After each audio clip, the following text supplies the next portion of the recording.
আৰু যেতিয়া পিক্টোগ্ৰাফিক ৰিপ্লেচ কৰি 22টা লেটাৰ্ছ আহিছিল তেতিয়া সেই সময়ত এই লেটাৰ্ছবিলাক বহুত বেছি পপুলাৰ হৈছিল কাৰণ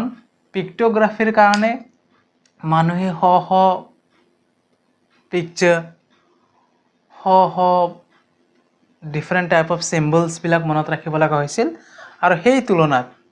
22টা লেটাৰ্ছ মনত ৰখা বহুত বেছি ইজি আছিল আৰু সেইকাৰণে এইটো বহুত বেছি পপুলাৰ হৈছিল খুব কম সময়ত তাতে এণ্ট্ৰি মাৰিলে আমাৰ গ্ৰীকে যেতিয়া গ্ৰীক আহিলে তেওঁলোকে সেই মিডল ইষ্টৰ 22টা লেটাৰ্ছ থকা এলফাবেটটো কমপ্লিটলি বৰো কৰিলে লৈ ল'লে আৰু লৈ তাতে কিছুমান ইম্প্ৰোভাইজ কৰি তেওঁলোকে এড কৰিলে